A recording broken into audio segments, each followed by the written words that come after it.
તો સુરેન્દ્રનગરમાં મોડી રાત્રે પડેલા તોફાની વરસાદ બાદ વહીવટીતંત્રે પ્રથમ રિપોર્ટ રજૂ કર્યો। લખતર, લીંબડી, દસાડા, મૂળી તાલુકામાં ભારે નુકસાન થતાં સ્થિતિ અત્યંત ગંભીર બની। પંચાયત અને સ્ટેટ હાઈવેના કુલ 36 રસ્તાઓ બંધ કરાયા છે, જ્યારે 10 ફીડર બંધ થતાં 50થી વધુ ગામો અંધારપટમાં ફેંકાયા છે।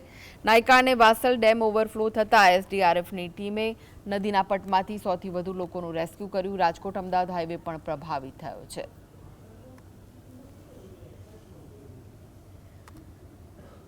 પીજીવીસીએલના 10 ફીડરો હાલમાં બંધ હોવાની માહિતી પીજીવીસીએલ તરફથી મળેલ છે।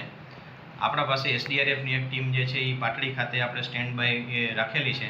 આ સિવાય નીચાણવાળા વિસ્તારોમાં પાણી ભરાવાની સમસ્યાઓ અને એની ફરિયાદો મળેલ છે મહાનગરપાલિકા વિસ્તારમાં। એની અમે સંબંધિત મહાનગરપાલિકાના અધિકારીશ્રીઓને જાણ કરીને એનો તાત્કાલિક પાણીનો નિકાલ થાય એવી પ્રયત્નો હાથ ધરેલ છે। ડેમોમાં વાત કરીએ તો નાયકા ડેમ જે છે એ 100% મૂળી તાલુકામાં આવેલો છે, એ 100% ભરાઈ ગયો છે।